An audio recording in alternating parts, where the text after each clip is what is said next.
a retired Navy SEAL, came home through the bright Vermont snow, carrying only one promise. He was supposed to find Ranger, the German shepherd who had once stood beside him in war. But the house was sold, his uncle was broken, and Ranger had vanished into winter. Then, in a small-town market, Elias saw him again, older, limping, but still guarding someone. Beside Ranger stood an elderly woman who had lost her home to the same lie that destroyed his family. What began as a search for one loyal dog became a fight to help an entire town remember its worth. If this story touches your heart, tell us where you're watching from, and please like and subscribe to help this channel reach 1,000 subscribers so we can keep creating more meaningful stories. The first thing Elias Mercer noticed about home was how clean it looked from a distance. Northern Vermont lay beneath a fresh winter sky, all white fields and blue shadows, every pine tree wearing snow on its shoulders like an old soldier in ceremonial dress. The road into Larkspur Falls curved between frozen maples and low stone walls, past barns with sagging roofs and windows glowing with morning firelight. Smoke rose from chimneys in slow gray ribbons, gentle as prayers. For a man who had spent most of his adult life learning how to enter hostile places quietly, it should have felt peaceful. Instead, it made his chest ache. Elias drove with one hand on the wheel of his old black pickup, the other resting near the passenger seat, where a worn leather leash lay coiled like a sleeping snake. The leash had belonged to Ranger. The metal clasp was scratched, and near the handle were the old tooth marks Ranger had left years ago, back when excitement made him chew anything close to his mouth before a mission. Elias had kept it through deployments, barracks, temporary rooms, and empty airport terminals. Some men carried photographs. Some carried coins. Elias carried the leash because it still held the shape of a promise. He was 51 now, though the mirror sometimes gave him a stranger's face. Tall, broad-shouldered, still hard in the body, but no longer young in the way men liked to pretend they were. His brown hair was cut in a neat undercut, silver showing at the temples and near the front. His face was clean-shaven, angular, the jaw still strong, the eyes blue-gray and quieter than they had once been.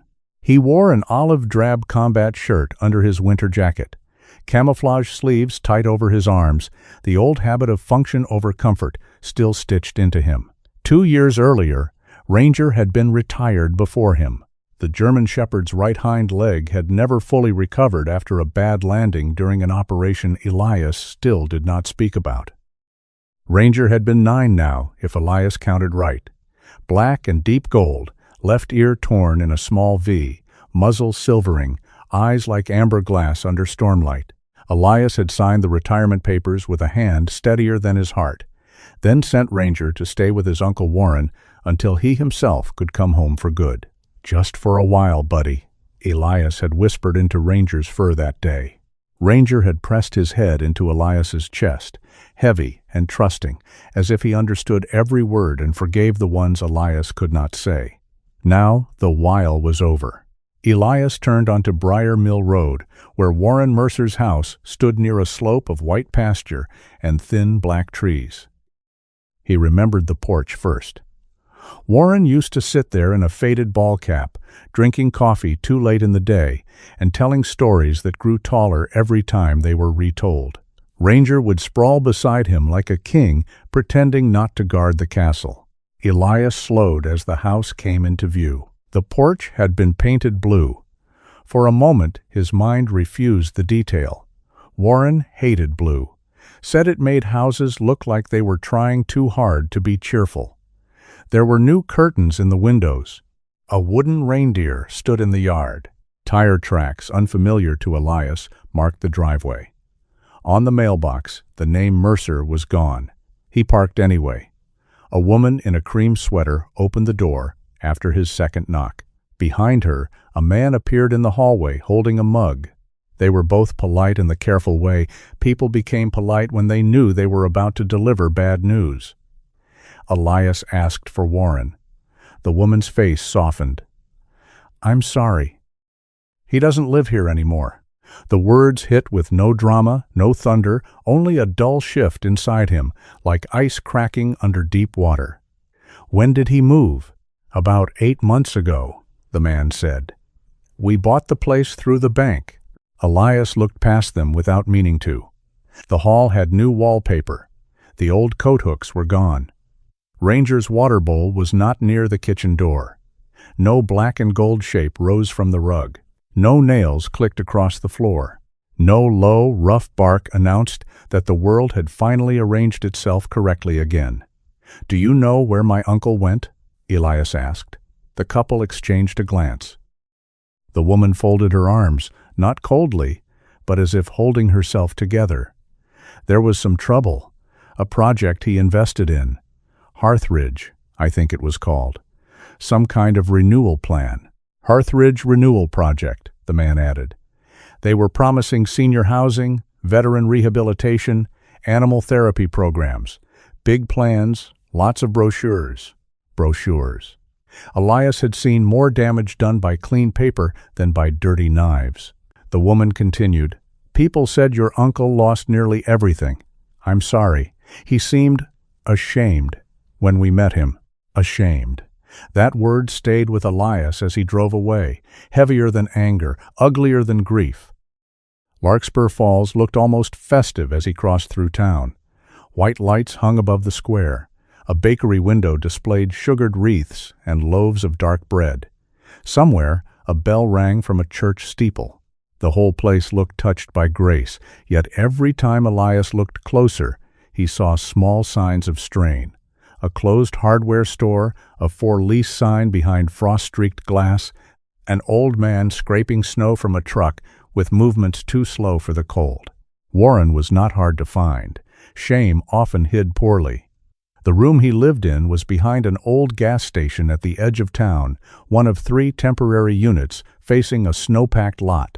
A soda machine hummed outside. The roofline sagged. Near the door, someone had tried to clear a path with a shovel and given up halfway. Warren opened after Elias knocked once. For 3 seconds, neither man spoke. The uncle Elias remembered had been rounder in the face, louder in the voice, the kind of man who slapped backs too hard and burned ribs because he was too busy telling jokes. This Warren looked smaller, as if winter had taken him in both hands and wrung him out. His gray hair stuck from under a knit cap. His sweater was frayed at the collar. His eyes, pale blue and tired, went first to Elias's face, then to the leash in his hand. That was when Elias knew. Not the details, not yet, but he knew Ranger was not there. "Where is he?" Elias asked. Warren's mouth opened, closed. His hands trembled at his sides. Eli. Elias had not heard that childhood name in years. It landed wrong now, like a song played in the ruins of a house. "Where is Ranger?" Warren stepped back and let him in. The room smelled of weak coffee, damp wool, and old medicine.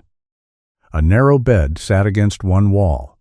On the table were 2 pill bottles, a stack of unopened envelopes, and a chipped bowl of soup gone cold. A space heater worked bravely near the corner, losing its little war against the draft. Warren lowered himself into a chair, as if his bones had forgotten the old agreements. "I thought I was doing right by him," he said. Elias stood near the door, still wearing his jacket.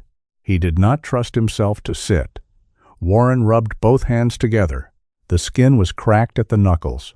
"After Hearthridge went under, well, after it went under for people like me, I couldn't keep up. The house, the loans, the bridge payments, the vet bills. Ranger needed the supplements for his leg, that special food, the anti-inflammatory tablets." He swallowed. "I was choosing between my pills and his. You should have called me." "I tried." Elias's eyes sharpened. Warren looked down. "No, that's a lie. I wrote the emails. I never sent them." Silence gathered in the room. Outside, a truck passed on the road, tires hissing through slush. Warren's voice thinned. "I was ashamed. You trusted me with him.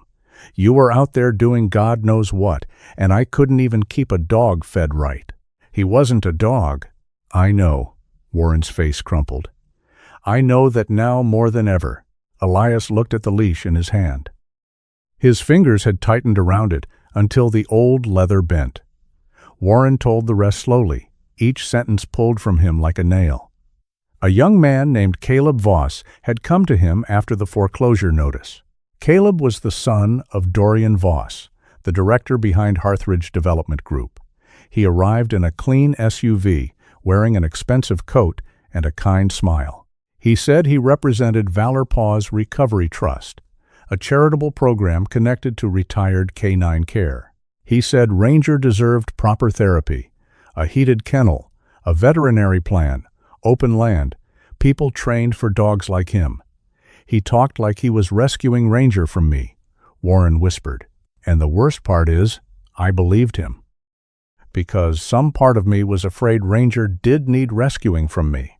There had been papers, a transfer, a care support stipend Warren accepted because Caleb said it would help with Warren's medical bills and Ranger's transition. Only later did Warren understand it had been a sale dressed in church clothes. Ranger was taken to White Antler Lodge, a private retreat outside town, Caleb's retreat, the place used in Harthridge brochures for veteran wellness weekends and retired service dog campaigns. Elias felt something old and dangerous move behind his ribs. What happened then? Warren wiped his face with the heel of his hand. Few weeks later, I heard he ran. Storm night. Caleb never filed a public report. Said it would be handled privately. I called. I begged for updates. After a while, they stopped answering. Elias looked around the room, at the soup, the pills, the useless little heater. He wanted to shout. He wanted to pick up the table and throw it through the wall. He wanted to ask Warren how a man could sign away a living promise. But Warren was already sitting inside the answer. Guilt had eaten the uncle down to the frame. "You sold my partner," Elias said. Warren flinched. "I thought I was saving him." "You thought wrong." The sentence fell between them, clean and cruel. Warren nodded, crying now without sound. "I know." For a long moment, Elias could not move. In his mind he saw Ranger in the snow, old leg dragging, ears back, running from strangers. He saw the dog searching for a voice he trusted and finding only wind. The thought was almost unbearable. Then Warren coughed. It was a small cough, dry and human, not a defense, not an excuse, just the body of an old man trying to keep going in a room, too cold for mercy. Elias turned toward the window. Snow brightened the parking lot until every ugly thing looked briefly forgiven. But forgiveness was not what he had. Not yet. He took out his phone. By dusk, Elias had found a small rental cottage near the old wooden church on Alder Street.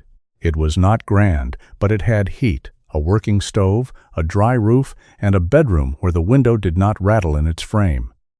He paid 3 months in advance while Warren sat in the truck beside him, silent and stunned, holding a grocery bag Elias had filled without asking permission.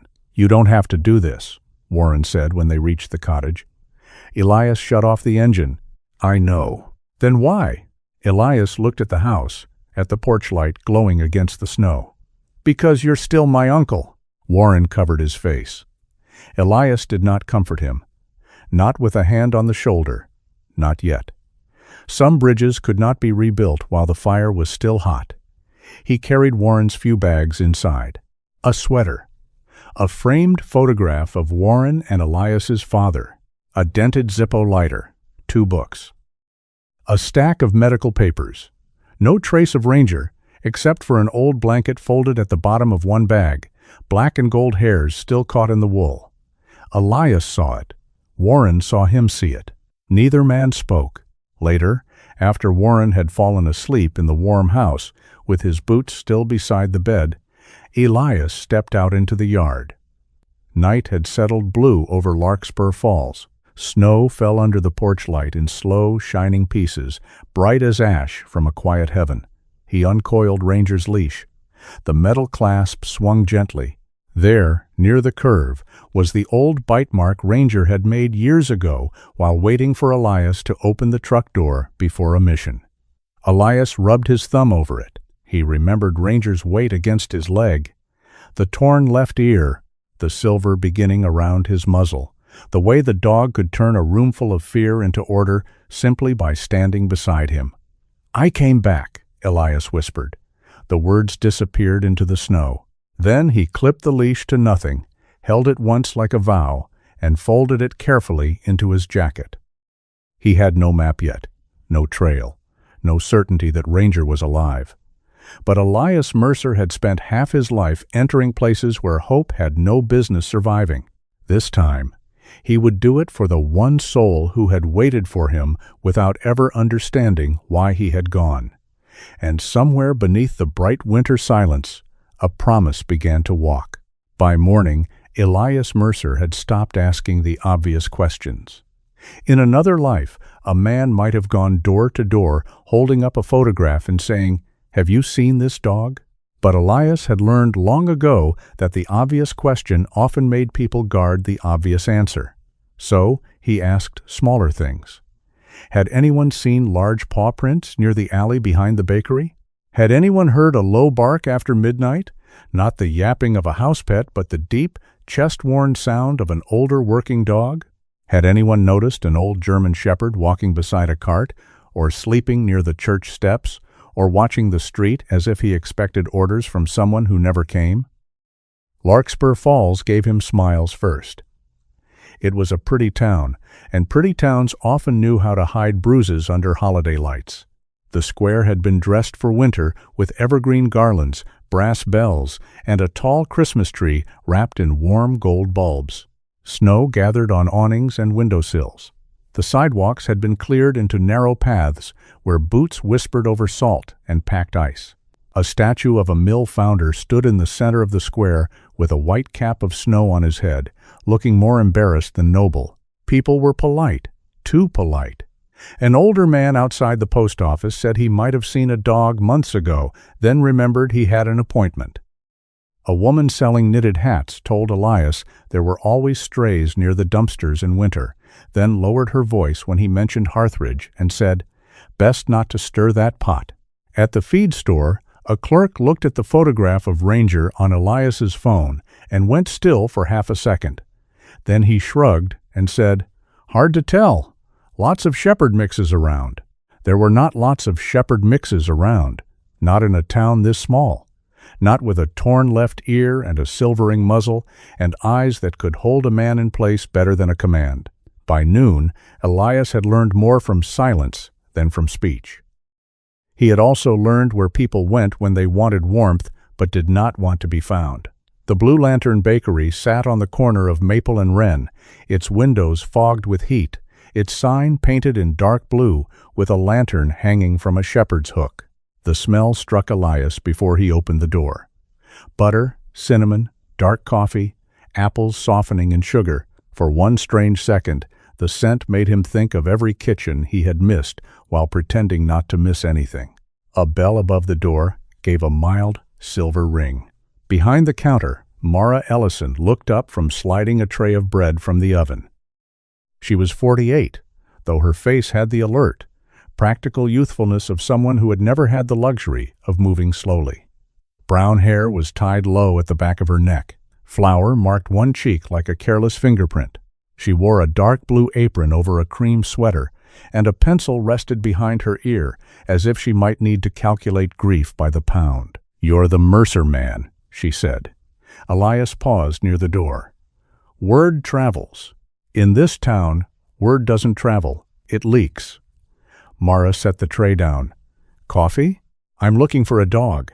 "I know." That answer carried no surprise, no denial, no performance. Elias stepped closer to the counter and placed his phone down, the photo of Ranger facing her. Ranger in younger days, head high, black saddle coat clean and shining, left ear already torn, eyes full of that solemn patience he had always mistaken for judgment. Mara looked at the photograph for longer than most people had. Then she took a slow breath. "He's older now." Elias felt his body go still. "You've seen him a few times." She wiped her hands on her apron, though they were already clean enough. "He comes through with Mrs. Nell." "Not every day. Winter market days, mostly. Sometimes early, before the tourists and weekend folks arrive. "Mrs. Nell?" Nell Whitaker. Mara's expression shifted, not quite sadness, not quite fondness. Something more complicated, with roots in guilt. She used to be the town librarian. 30 years behind that front desk, stamping due dates and scolding grown men for folding page corners. She knew everyone's birthday. Knew who liked mysteries, who pretended to read history, and which husbands were borrowing cookbooks because their wives were tired of meatloaf. The corner of Elias's mouth nearly moved. Mara saw it and allowed herself a small smile. People call her homeless now. I don't like that word for her. Not because it isn't partly true, but because folks use it like it explains a person. Where does she live? Depends on the night. Mara lowered her voice, not out of secrecy, but respect. Sometimes in the old greenhouse near the lake. Sometimes in my back room, if the cold gets ugly. Reverend Bell lets her sleep at the church when she'll accept help, which is not often. She still folds her blanket like she's expecting inspection from the Queen of England. "And the dog?" Mara glanced at Ranger's picture again. She calls him Mr. Ranger. Elias looked down at the phone. The name entered the room softly and broke something open in him. Not because it proved Ranger was alive. He had been preparing himself for that hope since yesterday, careful not to hold it too tightly. It broke him because somewhere in this town his old partner had been given back his name.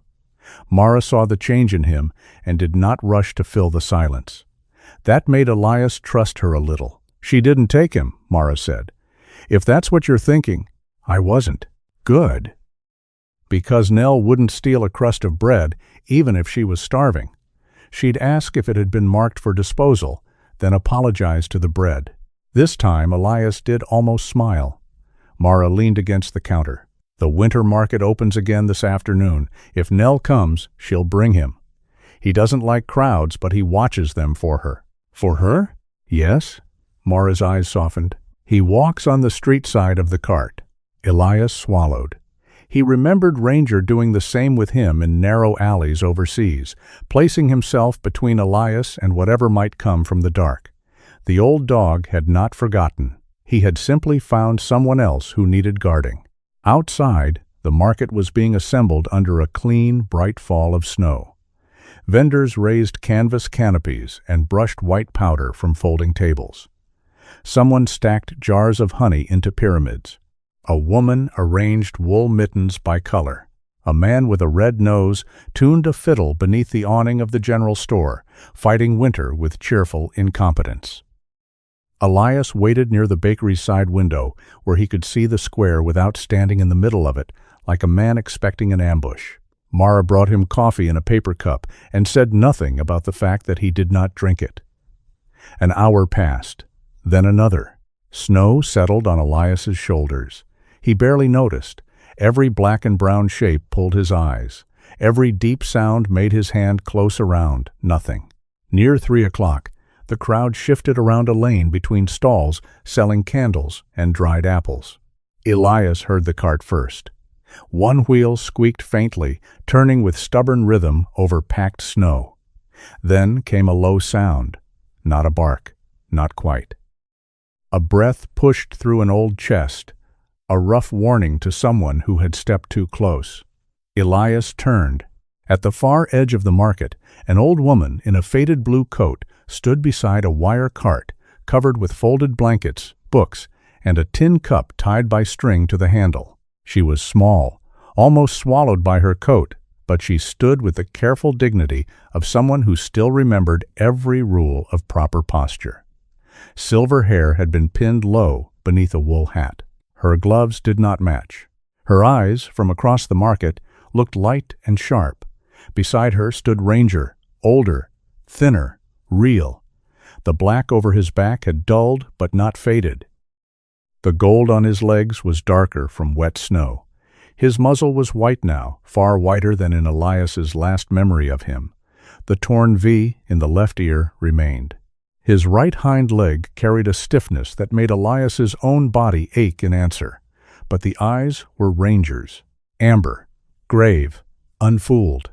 For a moment, Elias could not move. War had taught him how to run toward fire. It had not taught him how to cross 20 yards of winter market toward the living shape of a promise he had failed to keep. A young man in a puffer jacket stepped too near Nell's cart, reaching past her for a jar of candles. Ranger shifted instantly, placing his body between the stranger and the old woman. No snarl, no lunge. Just presence. The young man backed off with an awkward laugh. Nell touched 2 fingers lightly to Ranger's head. "Thank you, Mr. Ranger. A little dramatic, but appreciated." That was when Elias said it. "Ranger." The dog froze. The whole market did not stop. Life was never that theatrical. Apples continued being sold. The fiddle player continued murdering a carol. Someone laughed near the honey stall. But in the narrow world between Elias and the dog, time knelt down. Ranger's head turned. His ears lifted, uneven because of the tear. His body stiffened first with disbelief, then with something too large for an animal to hide. The old dog took 1 step forward, stopped. His nose worked the air. Elias bent slightly, as if any sudden movement might shatter the moment. "Hey, buddy," he said, voice rough.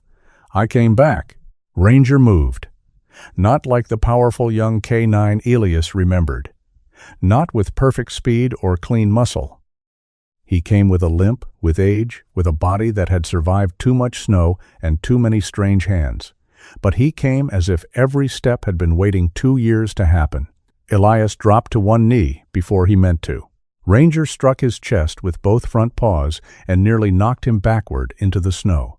A sound tore out of the dog, half whine, half groan, the kind of noise creatures make when joy has to pass through grief before it can breathe.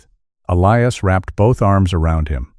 Ranger smelled of cold fur, smoke, old wool, and something faintly sweet, maybe from the bakery.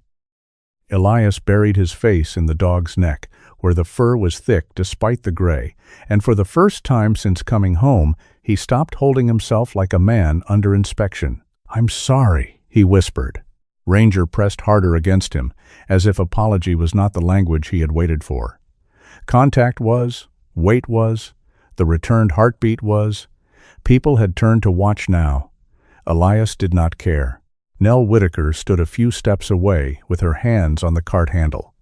Her face did not collapse into tears, though her eyes shone. She watched the reunion like a woman witnessing a door open in a house she had kept warm for someone else. Mara appeared at the edge of the bakery door, 1 hand over her mouth. Ranger finally lowered himself from Elias's chest, but refused to move away. He leaned against Elias's leg, then turned his head back toward Nell. That small motion did what no explanation could. Elias looked at the old woman and understood. Ranger was not choosing between them. He was making an introduction. Elias stood slowly, 1 hand still buried in Ranger's ruff. "Mrs. Whitaker?" "Nell is fine," she said. Her voice was soft, educated, and lightly amused, as if she had spent many years correcting people without making enemies of them. "Mrs. Whitaker sounds like someone who still has a mailbox." Elias nodded once. "I'm Elias Mercer." "I know," she said. "Mr. Ranger has been waiting for someone with your shape in his memory." The sentence went through him quietly. He took a breath. "He was my partner." Nell looked down at Ranger. "Yes. I suspected he belonged to someone who used the word partner and meant it." Elias told her the short version. There in the edge of the market, while snow gathered on the shoulders of strangers pretending not to listen, he told her Ranger had retired early from service, that Warren had been caring for him, that Elias had only just returned and found both the house and the dog gone. He did not tell all of Warren's shame. That was not his to spend in public. Nell listened without interrupting. When Elias finished, he said, "Thank you for caring for him." Nell's hand tightened on the cart handle. "No, that won't do." Elias blinked. "I fed him, yes. I cleaned his paw when ice cut it. I read to him, which he endured with less appreciation than the classics deserve." Her mouth trembled at the edge of a smile. "But I did not save him. He found me sleeping in the greenhouse during a storm and refused to leave." After that, when the nights became too cold, I would wake and find him pressed against my side like a furnace with opinions." Ranger huffed softly. "There," Nell said. "He objects to nothing except the implication that he is portable furniture." Something in Elias loosened despite himself. Then Nell's humor faded. "He gave me a reason not to disappear," she said. The market noise seemed to drift farther away.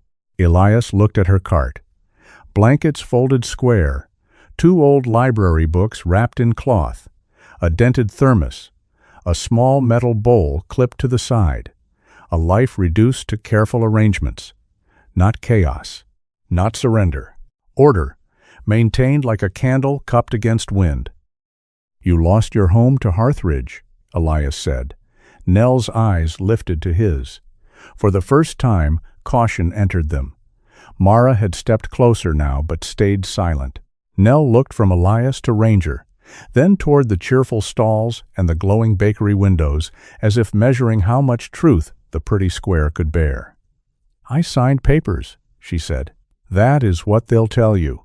They will say I was competent, informed, and willing. They will say I exchanged an old house for a guaranteed apartment in a future senior residence. They will say the fees were disclosed, the penalties were explained, and the bridge loan was my choice. Were they?" Nell's laugh was very small. "Young man, people can bury a knife in a paragraph and still call it a paragraph." Elias felt Ranger lean more heavily against his leg. Nell continued, "Your uncle invested in one promise. I signed away my house for another. Different doors, same building. The words settled between them like fresh snow over a grave." Elias looked down at Ranger. The old dog stood between them, body angled, so he touched Elias with one shoulder and Nell with the other. A bridge made of fur, bone, and stubborn love. Until that moment, Elias had thought of Ranger as lost. Now he understood the word had been too small. Ranger had not merely survived. He had kept watch over another abandoned soul. He had carried loyalty forward when humans had failed it. He had become the warm line between two people wounded by the same invisible hand. Elias looked back at Nell. "I don't know what Harthridge did yet," he said, "but I'm going to find out." Nell studied him, not with hope exactly. Hope was a costly thing for someone who had already paid too much. But she gave him something older and sturdier, a librarian's faith in records, a survivor's permission to begin. "Then start by listening," she said. "This town has been whispering for years." Ranger lowered his head, pressed his muzzle into Elias's palm, and for a moment the winter market seemed less like a place of commerce and more like a gathering of witnesses waiting for someone to ask the right question. Elias closed his fingers gently around the old dog's collar. This time he did not hold the leash of a promise. He held the living proof that promises could limp through snow and still find their way back. By morning, Elias Mercer had stopped asking the obvious questions.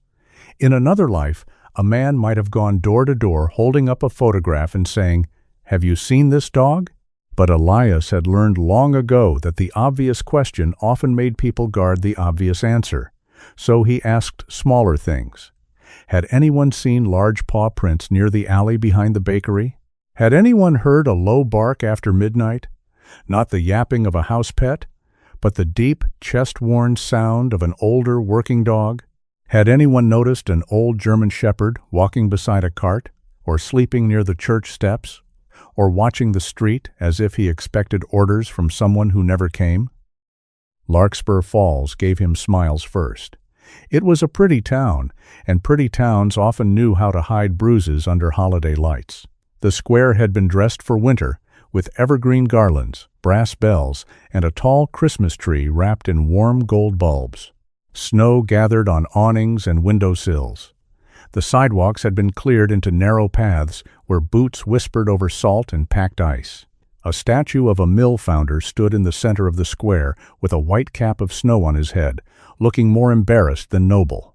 People were polite, too polite. An older man outside the post office said he might have seen a dog months ago, then remembered he had an appointment. A woman selling knitted hats told Elias there were always strays near the dumpsters in winter, then lowered her voice when he mentioned Harthridge and said, "Best not to stir that pot." At the feed store, a clerk looked at the photograph of Ranger on Elias's phone and went still for half a second.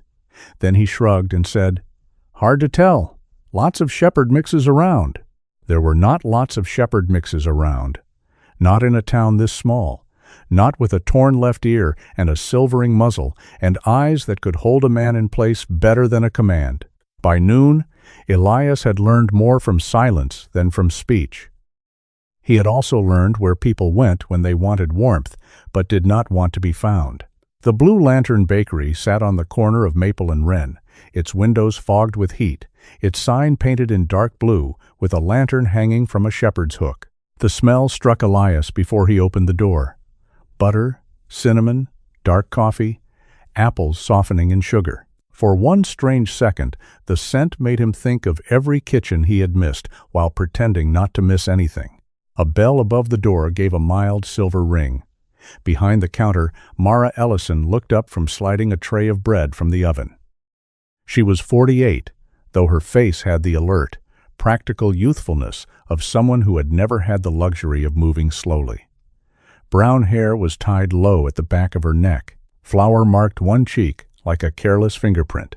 She wore a dark blue apron over a cream sweater, and a pencil rested behind her ear as if she might need to calculate grief by the pound.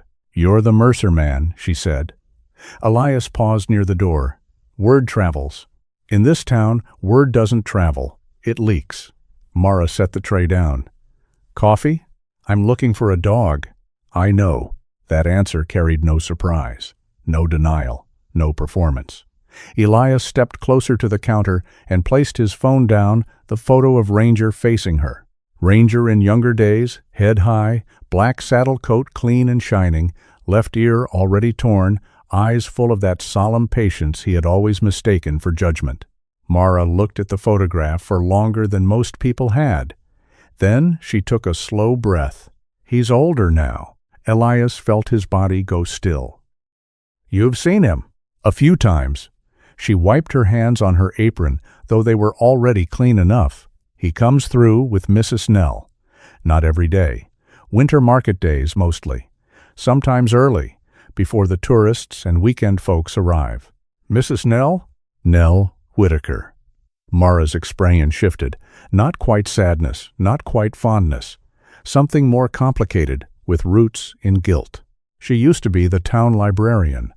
30 years behind that front desk, stamping due dates and scolding grown men for folding page corners.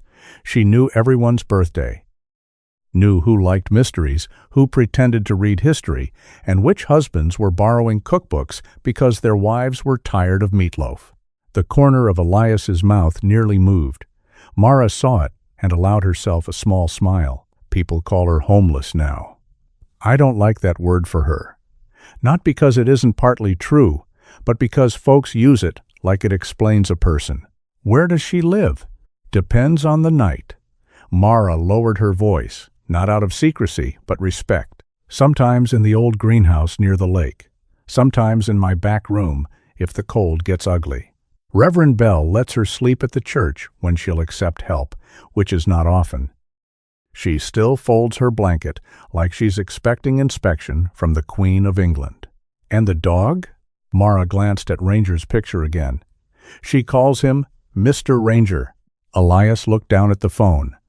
The name entered the room softly and broke something open in him. Not because it proved Ranger was alive. He had been preparing himself for that hope since yesterday, careful not to hold it too tightly. It broke him because somewhere in this town, his old partner had been given back his name. Mara saw the change in him and did not rush to fill the silence. That made Elias trust her a little. "She didn't take him," Mara said. "If that's what you're thinking, I wasn't." "Good." Because Nell wouldn't steal a crust of bread even if she was starving. She'd ask if it had been marked for disposal, then apologize to the bread. This time, Elias did almost smile. Mara leaned against the counter. "The winter market opens again this afternoon. If Nell comes, she'll bring him. He doesn't like crowds, but he watches them for her. For her? Yes. Mara's eyes softened. He walks on the street side of the cart. Elias swallowed. He remembered Ranger doing the same with him in narrow alleys overseas, placing himself between Elias and whatever might come from the dark. The old dog had not forgotten. He had simply found someone else who needed guarding. Outside, the market was being assembled under a clean, bright fall of snow. Vendors raised canvas canopies and brushed white powder from folding tables. Someone stacked jars of honey into pyramids. A woman arranged wool mittens by color. A man with a red nose tuned a fiddle beneath the awning of the general store, fighting winter with cheerful incompetence. Elias waited near the bakery's side window where he could see the square without standing in the middle of it like a man expecting an ambush. Mara brought him coffee in a paper cup and said nothing about the fact that he did not drink it. An hour passed. Then another. Snow settled on Elias's shoulders. He barely noticed. Every black and brown shape pulled his eyes. Every deep sound made his hand close around nothing. Near 3 o'clock, the crowd shifted around a lane between stalls selling candles and dried apples. Elias heard the cart first. One wheel squeaked faintly, turning with stubborn rhythm over packed snow. Then came a low sound, not a bark, not quite.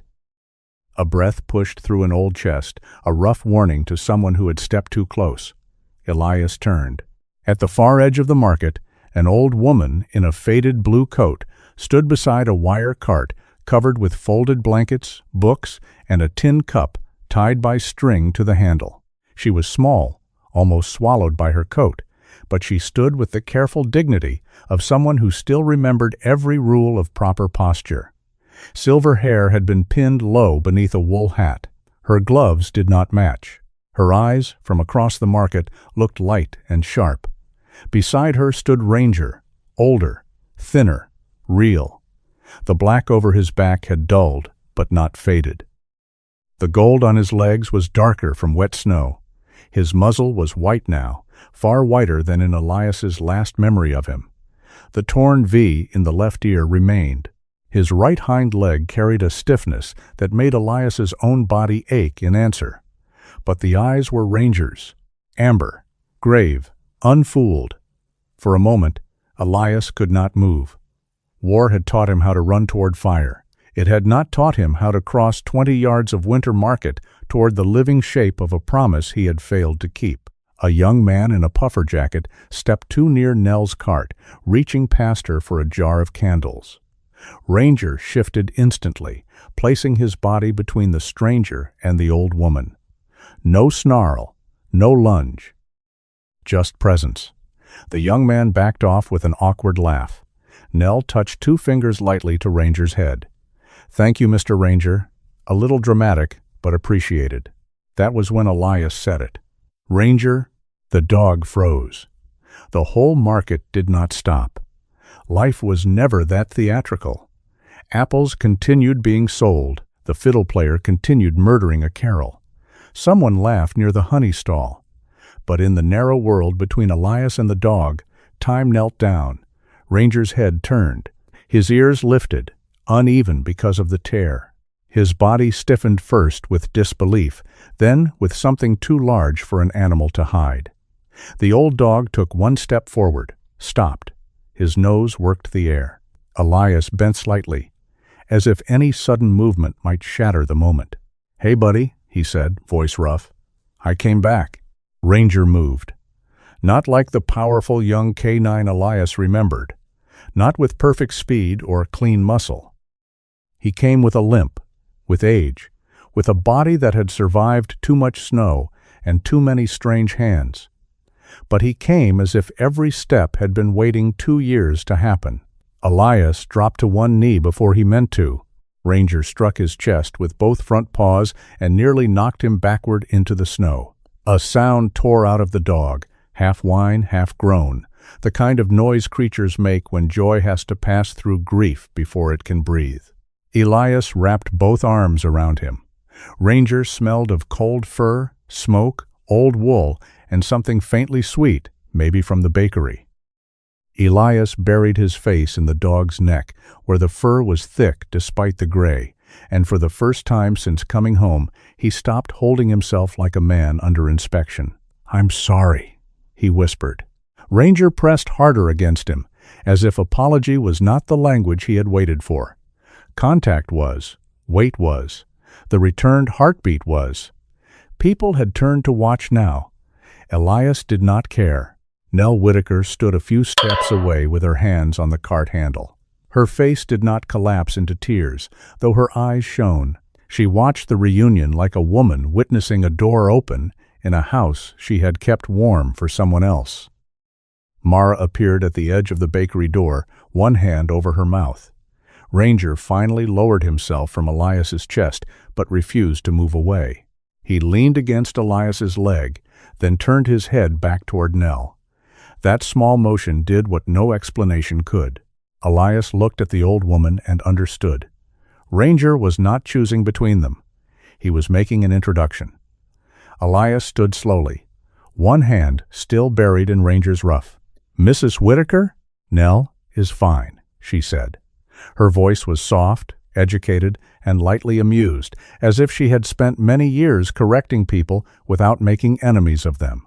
"Mrs. Whitaker sounds like someone who still has a mailbox." Elias nodded once. "I'm Elias Mercer." "I know," she said. "Mr. Ranger has been waiting for someone with your shape in his memory." The sentence went through him quietly. He took a breath. "He was my partner." Nell looked down at Ranger. "Yes, I suspected he belonged to someone who used the word partner and meant it." Elias told her the short version, there in the edge of the market, while snow gathered on the shoulders of strangers pretending not to listen. He told her Ranger had retired early from service, that Warren had been caring for him, that Elias had only just returned and found both the house and the dog gone. He did not tell all of Warren's shame. That was not his to spend in public. Nell listened without interrupting. When Elias finished, he said, "Thank you for caring for him." Nell's hand tightened on the cart handle. "No, that won't do." Elias blinked. "I fed him, yes. I cleaned his paw when ice cut it. I read to him, which he endured with less appreciation than the classics deserve." Her mouth trembled at the edge of a smile. "But I did not save him. He found me sleeping in the greenhouse during a storm and refused to leave.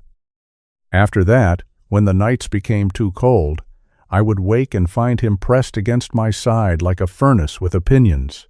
Ranger huffed softly. "There," Nell said. "He objects to nothing except the implication that he is portable furniture." Something in Elias loosened despite himself. Then Nell's humor faded. "He gave me a reason not to disappear," she said. The market noise seemed to drift farther away. Elias looked at her cart. Blankets folded square, 2 old library books wrapped in cloth, a dented thermos, a small metal bowl clipped to the side. A life reduced to careful arrangements, not chaos, not surrender. Order, maintained like a candle cupped against wind. "You lost your home to Harthridge," Elias said. Nell's eyes lifted to his. For the first time, caution entered them. Mara had stepped closer now, but stayed silent. Nell looked from Elias to Ranger, then toward the cheerful stalls and the glowing bakery windows, as if measuring how much truth the pretty square could bear. "I signed papers," she said. "That is what they'll tell you. They will say I was competent, informed, and willing. They will say I exchanged an old house for a guaranteed apartment in a future senior residence. They will say the fees were disclosed, the penalties were explained, and the bridge loan was my choice." Were they? Nell's laugh was very small. "Young man, people can bury a knife in a paragraph and still call it a paragraph." Elias felt Ranger lean more heavily against his leg. Nell continued, "Your uncle invested in one promise. I signed away my house for another. Different doors, same building." The words settled between them like fresh snow over a grave. Elias looked down at Ranger. The old dog stood between them, body angled so he touched Elias with one shoulder and Nell with the other. A bridge made of fur, bone, and stubborn love. Until that moment, Elias had thought of Ranger as lost. Now he understood the word had been too small. Ranger had not merely survived. He had kept watch over another abandoned soul. He had carried loyalty forward when humans had failed it. He had become the warm line between two people wounded by the same invisible hand. Elias looked back at Nell. "I don't know what Harthridge did yet," he said, "but I'm going to find out." Nell studied him, not with hope exactly. Hope was a costly thing for someone who had already paid too much, but she gave him something older and sturdier, a librarian's faith in records, a survivor's permission to begin. "Then start by listening," she said. "This town has been whispering for years." Ranger lowered his head, pressed his muzzle into Elias's palm, and for a moment the winter market seemed less like a place of commerce and more like a gathering of witnesses waiting for someone to ask the right question. Elias closed his fingers gently around the old dog's collar. This time he did not hold the leash of a promise. He held the living proof that promises could limp through snow and still find their way back. White Antler Lodge did not look like a place where anything cruel could happen. That was the first thing Elias Mercer hated about it. The retreat sat in a private fold of pine forest north of Larkspur Falls, where the road climbed into cleaner snow and the trees stood tall enough to make men feel temporarily innocent. Warm lights hung between the trunks in careful arcs. A stone lodge rose at the center of the property, its windows glowing amber against the blue winter dusk. Sleigh bells decorated the front rail. Smoke lifted from a wide chimney. Somewhere inside, a string quartet played something gentle enough to make rich people feel generous. Everything had been arranged to look humane. Elias parked near the outer lot and sat for a moment with both hands on the wheel. Ranger stood in the back seat, nose close to the window, ears forward. The old German shepherd had been quiet all the way up the mountain road. Not relaxed. Quiet. His body had gathered itself inward, like a veteran entering a room where the walls remembered too much. "You don't have to go in," Elias said. Ranger turned his head and looked at him. There it was again, that amber patience, not obedience, not even trust exactly, something older than both. A question that sounded almost like, "Do you?" Elias exhaled, then stepped out into the snow. He wore his olive-drab combat shirt beneath a dark winter coat, camouflage sleeves visible when he adjusted his gloves. He had not dressed for the event, and that was partly the point. Around him, guests moved toward the lodge in wool overcoats, polished boots, cashmere scarves, and the bright good manners of people prepared to give money to a cause they would not have to understand. Ranger climbed down slowly from the truck. His right hind leg stiffened when it met the cold, but he straightened beside Elias, head level, torn left ear catching the lodge lights. A woman at the registration table smiled until she saw Ranger. Then the smile hesitated. "Service animal?" she asked. "Retired," Elias said. The word moved through her like a password she had not expected. Inside the lodge, warmth wrapped around them at once. Firelight, cedar, mulled cider, perfume. A large banner stretched above the main hall. Valor Paws, Recovery Trust, honoring the heroes who walk beside us. Beneath it, framed photographs showed veterans laughing with dogs in clean snow. A golden retriever beside a man in a wheelchair. A Belgian Malinois wearing a ceremonial vest. A German shepherd with its head turned just enough that the camera caught the noble line of its muzzle. Elias stopped. It was Ranger. Not the whole dog, not clearly. The photograph had been cropped and softened, used as background behind text that read, "Every working dog deserves a second home." The picture was old enough that Ranger's muzzle had less silver, but the torn V in the left ear was unmistakable. Elias felt the leash tighten in his hand, though Ranger had not pulled. His first instinct was anger. His second, colder and more useful, was memory. He looked at the photo, the banner, the donation table, the guests lifting glasses of cider. Ranger had been used even after he ran, a living creature reduced to an emblem, a loyal old warrior turned into wallpaper for generosity. Beside him, Ranger stared at the photograph without moving. No growl, no whine. Just stillness so complete that Elias felt it more than saw it. A voice rose from the front of the room. "Ladies and gentlemen, if I could have your attention for just a moment." Caleb Voss stood on a low stage near the stone fireplace. He was younger than Elias expected, maybe 35, tall, handsome in a curated way, with sandy brown hair brushed into place and a navy cashmere coat that had likely never met real labor. His smile was clean, practiced, almost luminous. He looked like a man built for brochures. "Tonight," Caleb said, "we gather not merely to give, but to remember. We remember the men and women who serve. We remember the dogs who serve beside them. And we remember that healing is not a luxury. It is a duty." Applause moved through the room, soft and expensive. Elias did not clap. Mara Ellison stood near a side table, pretending to study a display of donor cards. She had insisted on coming, wearing a dark green coat over a simple dress, hair tied back, flower absent for once, but the pencil still tucked behind her ear as if she might take notes on a crime disguised as a dessert menu. When her eyes met Elias's, she gave the smallest nod. Her phone was already in her hand, screen dark, microphone open. Near the press backdrop stood a woman with a camera bag slung crossbody and a red notebook peeking from her coat pocket. She was listening harder than the donors around her. Her hair, a dark blonde bob cut just below the chin, was pinned behind one ear. She had the alert exhaustion of someone who slept with deadlines instead of pillows. Mara leaned toward Elias when he passed. "Tessa Rowan," she murmured. "Local paper. She wrote the glowing Harthridge articles 3 years ago. Friend? Depends how guilty she feels." Caleb continued speaking, his voice warm as polished wood. "At White Antler Lodge, we provide space for recovery, reconnection, and dignity. Through Valor Paws, we make sure retired working dogs are not forgotten when their duty ends." Ranger's body stiffened at the word forgotten. Elias felt it through the leash. Then Ranger turned his head not toward Caleb, but toward the rear hallway beyond the buffet tables. His nose lifted, his ears angled forward, his breathing changed. Elias followed the line of his gaze.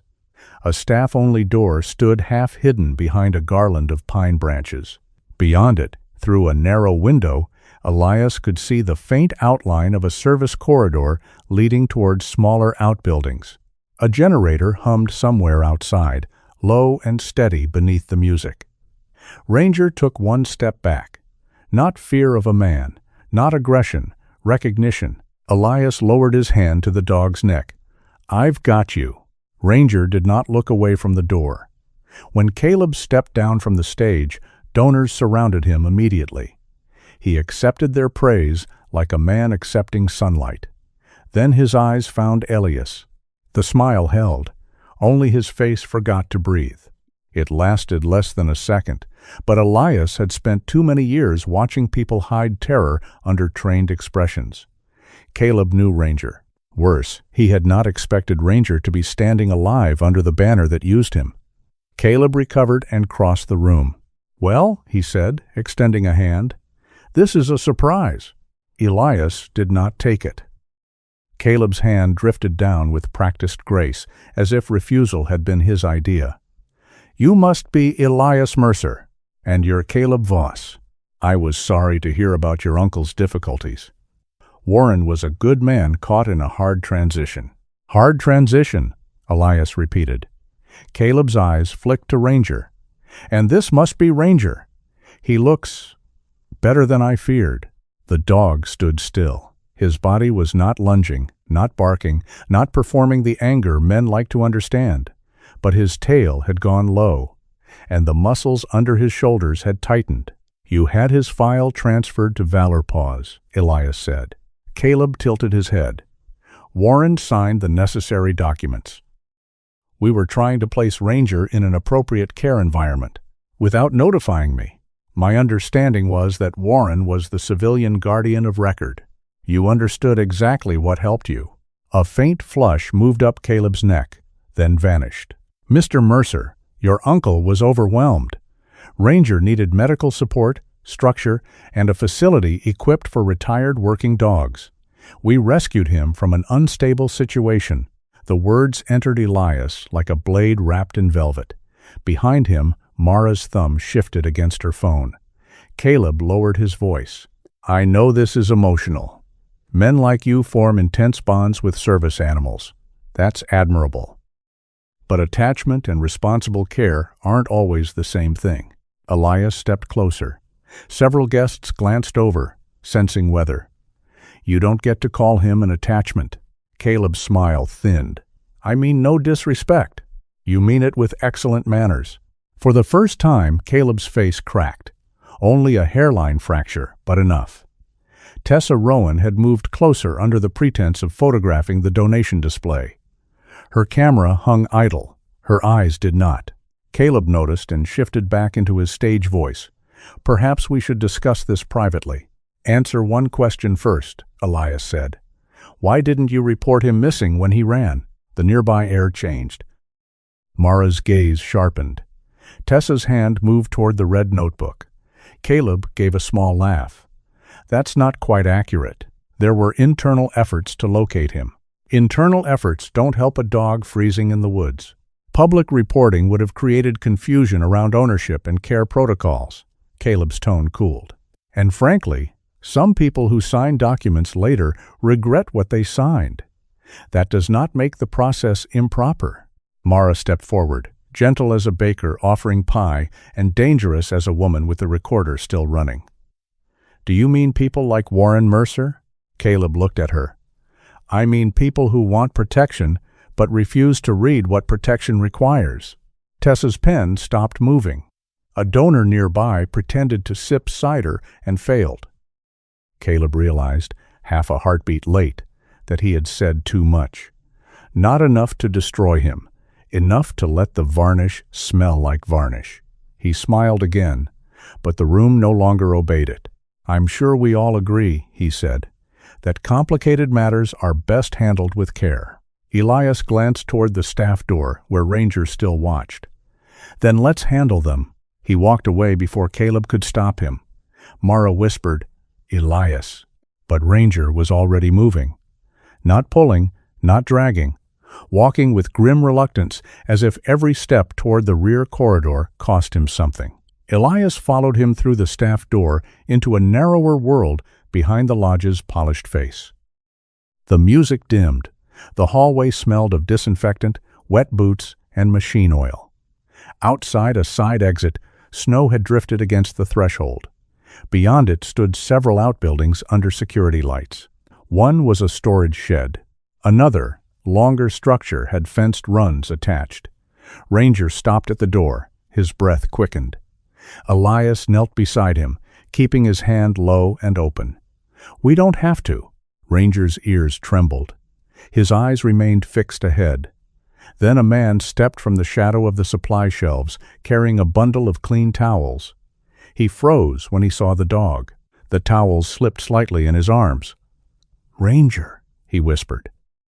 The man was in his mid-40s, lean, with dark hair curling from beneath a knit cap and a face built for kindness but worn down by fear.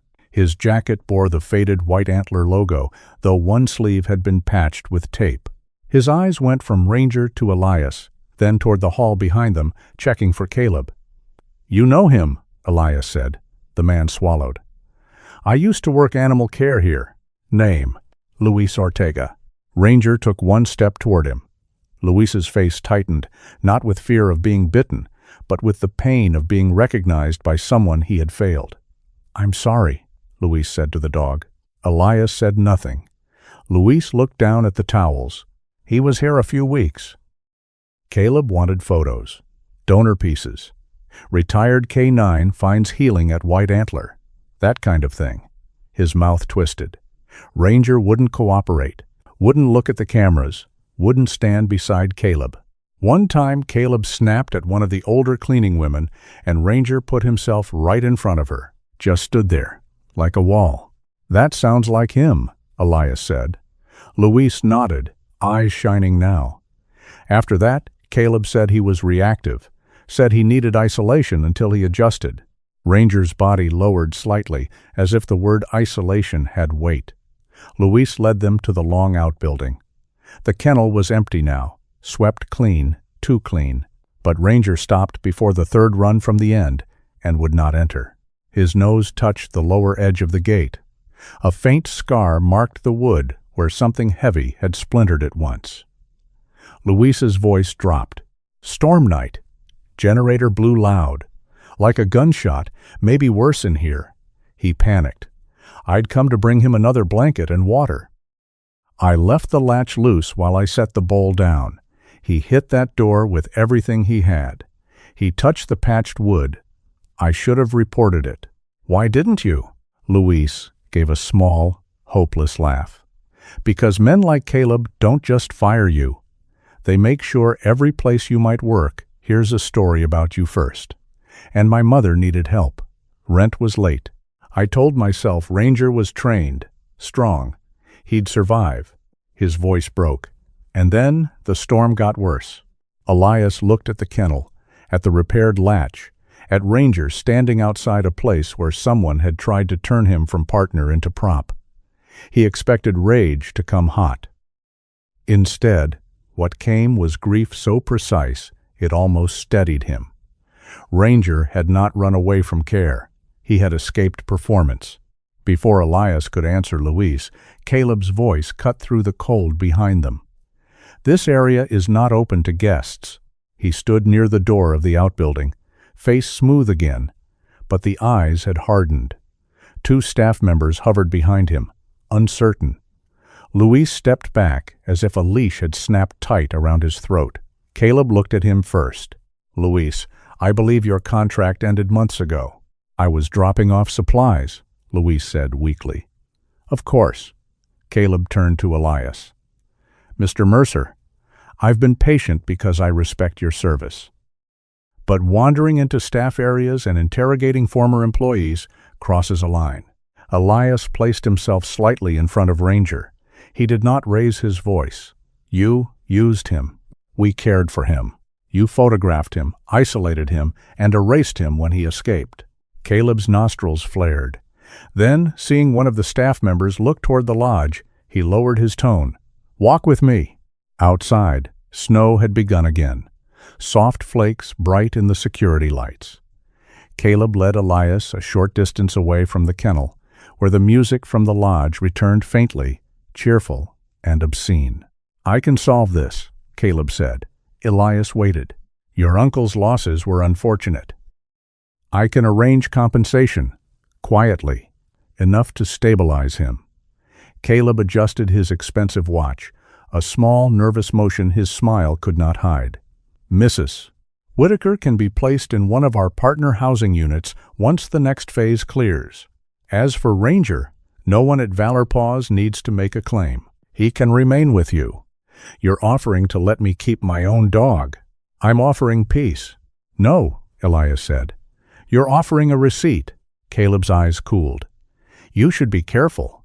Some men come home from war and mistake every disagreement for a battlefield. Elias looked past him toward the lodge. Through the windows, donors laughed beneath the banner with Ranger's cropped image. Inside, a man was raising a toast to compassion. Outside, the dog in that photograph stood in the snow beside a repaired kennel door he still could not enter. Elias turned back to Caleb. You still think everything has a purchase price, he said. That's why you don't understand why he ran. Caleb's mouth tightened. And why did he run, Mr. Mercer? Elias rested a hand on Ranger's head, because he knew the difference between shelter and a cage. He walked away then, not because the conversation was over, but because staying would have given Caleb the kind of scene he could later describe as aggression. At the edge of the parking lot, Tessa Rowan was waiting under the snow with her camera bag against her hip and her red notebook in hand. I wrote 3 features on Hearthridge, she said, without greeting. Her voice was low, controlled, but there was anger beneath it, turned inward first. Ribbon cuttings. Donor profiles. That damn lodge. Elias looked at her. Then you know where to start. She glanced toward Ranger, then toward the glowing windows. "I know where I should have started," she said. Mara joined them, phone in her pocket now, cheeks flushed from cold and adrenaline. "I got enough of Caleb talking to make him regret sounding honest." "Not enough to stop him," Tessa said. "No," Elias replied, "but enough to make him nervous." Tessa opened the red notebook. Snow landed on the page and melted into the paper. "I don't want to write a hero story," she said. "Not about you, not about me fixing my conscience. If I do this, I do it right." Elias looked at Ranger, who stood between the bright lodge and the dark trees, old and weary and no longer alone. "Then write about the people who were told they didn't matter after they signed." Tessa nodded slowly. Behind them, White Antler Lodge continued glowing like a lantern built over thin ice. Elias guided Ranger toward the truck. The old dog climbed in with effort, then turned once toward the outbuildings. His eyes stayed there for a long moment. Elias did not rush him. Some places did not release a soul just because the body had escaped. Finally, Ranger lowered himself onto the blanket in the back seat. As Elias shut the door, he looked at the lodge one last time. Its lights were beautiful. That was the danger of it.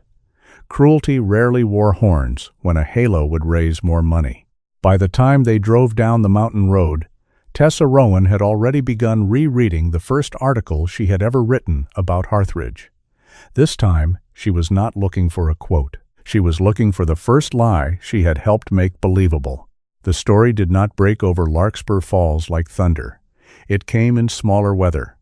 A woman at the post office stopped pretending not to know Elias and asked whether Ranger was eating well. A man outside the barber shop said he had heard things about Harthridge, then stared at his own boots as if the things were buried under them. Someone left a folded envelope under the wiper of Mara's delivery van. Inside was a copy of a Northline Civic lending notice with half the words circled in red. No name, only a note written in shaky block letters. "Ask how many of us signed, because they said the offer expired Friday." Mara brought it to Elias before sunrise, along with coffee strong enough to wake a dead judge. "They're scared," she said, standing in the doorway of the small rental cottage Elias had taken near the church. Snow clung to her boots. Her bakery apron was hidden beneath a heavy coat, but somehow there was still flour on one sleeve. "But they're angrier than they were yesterday." Ranger stood behind Elias, his old head lowered, sniffing the envelope. He did not growl. The smell of paper, ink, fear, and hope meant nothing a dog could name. But he seemed to understand that the room had gained weight. Elias read the note twice. Then he looked toward the bedroom where Warren still slept, exhausted from the previous days and from guilt that had been given a warmer house, but not yet a softer bed. "We need someone who knows how to turn fear into a case," Elias said. Mara lifted one eyebrow. "That sounds like a lawyer, which is unfortunate for everyone's mood." By noon, they were sitting in a narrow upstairs office above a shuttered insurance agency, across from Jonah Rusk. Jonah did not look like a man who enjoyed being impressed. He was 54, thick through the shoulders, with salt and pepper hair cropped short, a trimmed beard, and steel-framed glasses that made his eyes look sharper than his tone. A worn leather briefcase sat beside his chair. One corner of it was scarred by an old burn mark. He wore a blue shirt, a dark wool tie, and the expression of a man who had seen too many people confuse outrage with evidence. He read in silence. Nell's land documents, Audrey Pike's treatment notes on Ranger, Mara's list of notarized agreements, Gideon Price's unpaid invoices, Tessa Rowan's printed Harthridge articles, now marked with colored tabs and furious handwriting. The recording from White Antler Lodge had been transcribed, Caleb's words looking uglier on paper than they had sounded in the amber light. Jonah placed the pages down in a neat stack. "You don't have a bomb," he said. Tessa Rowan, seated near the window with her red notebook open, gave a humorless laugh. "Good morning to you, too." "You have smoke?" Jonah continued. "A great deal of smoke from different chimneys. The problem is proving they all connect to the same fire. Elias watched him. Can we? Jonah leaned back. If people speak, not whisper, speak. Dates, names, letters, payments, pressure tactics. Patterns matter. One bad contract is a tragedy. 30 similar contracts become intent. Nell sat very straight in her chair, gloved hands folded over the handle of her old cloth bag. People here do not like admitting they were fooled. Of course they don't, Jonah said. That's why these schemes work. No one liked the plainness of it. That was probably why it was useful. Elias looked around the small office. Mara at his left, Tessa near the window, Nell beside Ranger, who lay on the floor with his muzzle on his paws, eyes open. This was not a strike team.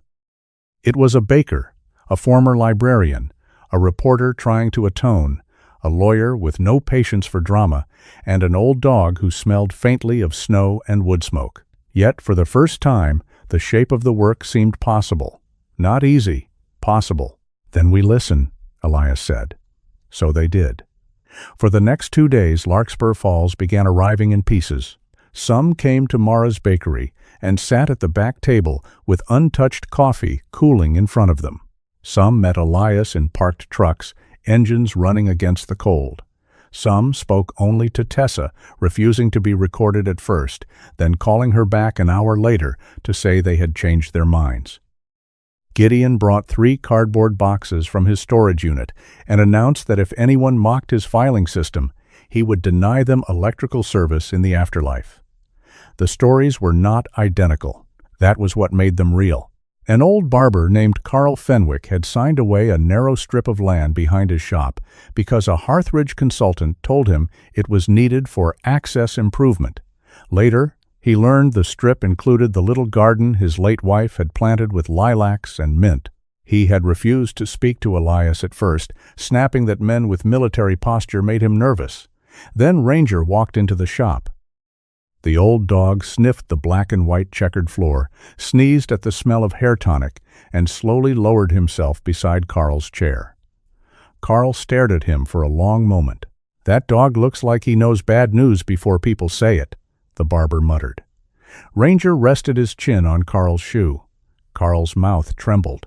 Martha planted that mint because she said grief needed something stubborn to smell like spring. He gave Tessa the file that afternoon. A retired nurse named Beatrice Lowe came in after closing with a plastic folder wrapped in a scarf. She had saved every letter from Northline Civic Lending, each one more polite and more threatening than the last. She apologized 6 times for the papers being out of order.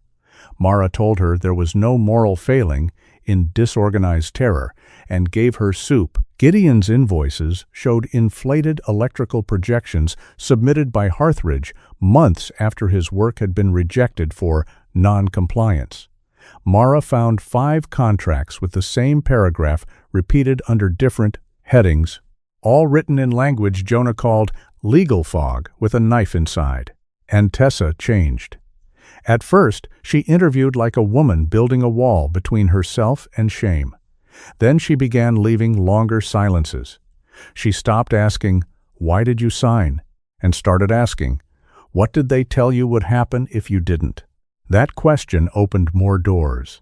Elias watched all of it with an unease he did not immediately understand.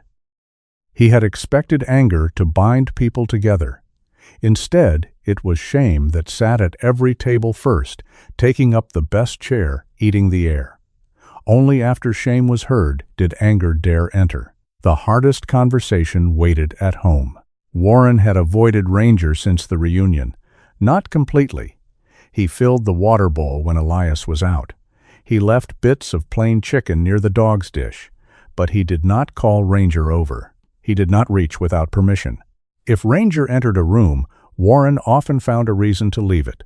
On the 3rd evening, Elias returned with Ranger to the rental cottage and found Warren sitting at the kitchen table in his old canvas coat, a folded paper in front of him. Ranger stepped inside, shook snow from his coat, then stopped. Warren's eyes went to him and stayed there. The cottage was warm. A small lamp burned on the counter. Outside, The wind moved snow against the windows in soft taps. Elias saw the paper before Warren touched it. "What is that?" Warren put one hand over it. "Nothing." Elias closed the door slowly. "Uncle Warren." The old man swallowed. Caleb called. Ranger's ears lifted. Elias did not move. "When?" "This afternoon." Warren stared at the table. "Said he was worried about me. Said you were using me to make a public case. Said if I signed a statement saying I made my own decisions and wasn't pressured by Harthridge, he could arrange help. Real help this time." Mara had once said, "Shame made people easy to lead." Elias had believed her. Now he hated how true it was. "You were going to sign." Warren's face twisted. "I don't know. You had your coat on." "I said I don't know." Ranger moved then, not fast, not dramatically. The old German shepherd crossed the small kitchen and sat between Warren and the door. He faced the old man, not blocking him like a guard, but holding the space with the solemn patience of an animal who had once trusted him. Warren looked at him. All the old humor had gone out of the room. No jokes, no Mercer stubbornness, no excuses with their collars turned up against the cold. Just a man and the living consequence of a signature. Warren slid out of the chair and sank to his knees. "I wanted to believe him," he whispered. Elias stayed where he was. Warren's voice shook. "Back then, when Caleb came for you, I mean for Ranger, he said I wasn't failing him. He said giving him over was the responsible thing. I needed someone to tell me I was still a decent man." He pressed both hands to his face, then lowered them. "And I took it. God help me. I took it because it hurt less than admitting I couldn't keep my promise." Ranger did not approach. Warren looked at the dog through wet eyes. "I'm sorry, boy." The words seemed too small. They always were. Ranger's head tilted slightly. His amber eyes remained on Warren. Seconds passed. The cottage held its breath. Then Ranger stood, took one step, and placed one front paw on Warren's knee. Not forgiveness. Not absolution. A door, opened just enough for a man to crawl toward the work of becoming better. Warren broke then, quietly, bending over the dog's paw like it was a relic from a kinder age. Elias looked away. Not because he felt nothing, because he felt too much, and some mercy needed privacy, even from those who had earned the right to witness it. The next morning, Warren went to Jonah Rusk's office before breakfast. He carried the statement Caleb had sent him, unsigned, and a handwritten account of every meeting, every call, every lie he remembered telling himself. Ranger came with him. Warren asked if that was all right. Elias said yes. Jonah read the pages twice, made Warren swear to the timeline, then had him sign a truthful affidavit. Warren's hand trembled through the signature, but he did not stop. By late afternoon, the pressure campaign had become obvious. Tessa received a letter from Harthridge's law firm threatening defamation claims over reckless insinuations. Mara's bakery got an unannounced inspection from a county official who seemed disappointed not to find rats tap dancing in the flour. Warren's landlord received a generous offer to sell the cottage if the current tenant became inconvenient. Luis Ortega left 3 missed calls on Elias's phone and one message that said only, "They're asking who I talked to." Then Tessa found the deadline. She arrived at the bakery near closing, coat unbuttoned, cheeks red from cold, red notebook clutched like a flare. "They're transferring the lake parcels," she said. Mara stopped wiping the counter. "What?" "Harthridge. The conservation-adjacent parcels, the Whitaker tract, 2 municipal easements, and the North Access Road. All bundled into an asset transfer to a private investment fund registered in Delaware." Tessa looked at Jonah, who had been reviewing papers at the corner table. 72 hours. Jonah removed his glasses. For him, that was a shout. "If that closes," he said, "we can still fight. But it becomes harder, slower, and uglier. The land gets buried under another owner. Maybe 2. Elias felt the old part of himself look for a target. A door to breach, a man to corner. A simple way through a complicated wall. There was none. Jonah saw it in his face. "Don't even think whatever you're thinking." "I wasn't." "You were." Mara folded her arms. "He has that look, like he's about to solve municipal fraud with a crowbar." Gideon, who had entered unnoticed with another box of invoices, said, "Crowbars are underappreciated." "No crowbars," Jonah said. Nell, sitting by the stove with Ranger's head near her boots, looked at the gathered papers, the frightened faces, the snow darkening outside the windows. "What then?" she asked. Jonah tapped the stack of affidavits. A public meeting. Not a protest, not a shouting match. A room full of witnesses, documents, press, and enough community pressure that the council cannot pretend this is a private contractual issue. Tessa nodded slowly. "If we announce tonight, people will come." "Will they speak?" Mara asked. No one answered immediately. That was the question. Not whether people had been wronged, not whether Harthridge had lied, whether shame would loosen its teeth long enough for truth to stand up. Elias looked down at Ranger. The old dog had fallen asleep against Nell's chair, exhausted by days of human trouble. His torn ear twitched once. His silver muzzle rested on the floorboards.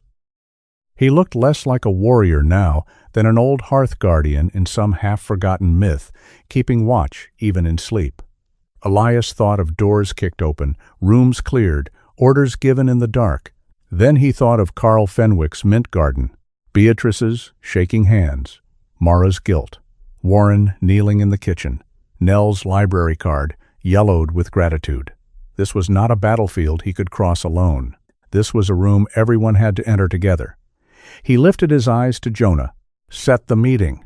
Tessa opened her notebook. Mara turned the bakery sign to closed and locked the door.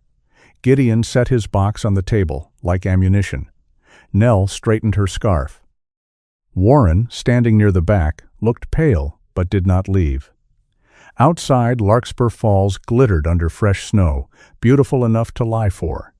Inside, the ashamed began making a list of names. By 6 o'clock, the old wooden church on Alder Hill had become the brightest building in Larkspur Falls. Snow lay thick over its red roof, softening every angle, turning the steeple into something almost gentle against the darkening blue sky. Warm light glowed through the stained-glass windows where saints and shepherds and old Vermont trees had been cut into colored glass by hands long gone. The church bell did not ring. Reverend Amos Bell said it would make the meeting feel too much like a funeral, and no one had disagreed. Inside, the pews filled slowly. People entered with the cautious movements of those who wanted witnesses but feared becoming one.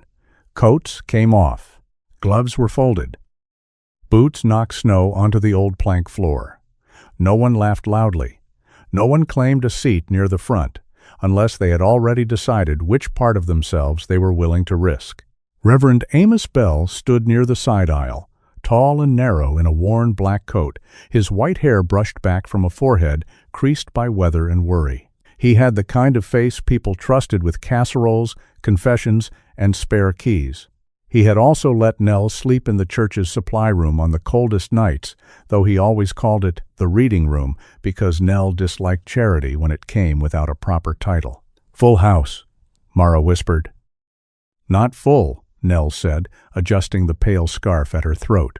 Frightened, Elias stood near the back with Ranger at his side. The old German shepherd was tired. Too many rooms, too many voices, too many human storms. But he stood straight. His black and gold coat brushed clean, his silver muzzle lifted, the torn V of his left ear plain beneath the church lights. He was not wearing a service vest. Elias had refused that. Ranger was not here to perform Old Glory for anyone. He was here because he belonged to the story. Deputy Sloane Kerr waited near the entrance, arms folded over her tan winter uniform jacket. She was 50, strong through the shoulders, with dark hair threaded silver and pulled low at the neck. Her badge had been polished brighter than her expression. Elias had met her twice before, and both times she had advised caution in the voice of someone who believed caution and peace were cousins. Tonight, she looked less certain. "Mercer," she said as he passed. "Deputy, I hope you know what you're doing." "No," Elias said. But Jonah does. That almost earned a smile. At the front, Jonah Rusk arranged documents on a folding table with the steady irritation of a man forced to rely on a church projector older than several legal precedents. Tessa Rowan stood beside him, red notebook tucked under one arm, checking the laptop and screen. Mara had set a tray of coffee and bread near the side wall, because even revolutions in Vermont required carbohydrates. Warren sat 3 pews from the front, both hands locked around his hat. He looked smaller than he had the day before, but he had come. That mattered. Sometimes courage arrived hunched over and underdressed. Then the room shifted. Dorian Voss entered with Caleb beside him, 2 attorneys behind them, and 3 members of the town council moving in their wake like people who wished the weather had kept them home. Dorian was older than his portraits, but more dangerous in person. Tall, silver-haired, immaculate in a charcoal overcoat, he carried warmth the way a banker carried a pen, elegantly and for use when needed. His smile moved over the room like a hand smoothing a wrinkled sheet. Caleb looked polished too, but not steady. His navy coat was perfect. His hair was perfect. Only his eyes had begun to fray at the edges. Dorian greeted Reverend Bell by name, shook Deputy Kerr's hand, nodded to several council members, then turned toward the room. "Friends," he said. The word was smooth enough to be expensive. No one had formally given him the floor, but power often began by assuming the room had already agreed. "I know emotions are high. Property issues are never easy, especially in a town with such deep roots. But I hope tonight we can separate pain from fact, memory from legality, and fear from progress." Elias felt Ranger's shoulder press lightly against his leg. Jonah did not interrupt. He merely looked at Tessa and raised one finger, a silent instruction to record. Dorian spoke for 5 minutes and managed to say almost nothing. Harthridge had followed procedure.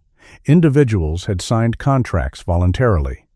Larkspur Falls needed renewal if it hoped to survive. Delays in development were unfortunate, but normal. Misinformation hurt vulnerable communities. Outside agitation could damage local opportunity. When he finally turned his gaze toward Elias, his voice softened. "And while I honor Mr. Mercer's service, I must say gently that grief and personal disappointment can cloud judgment.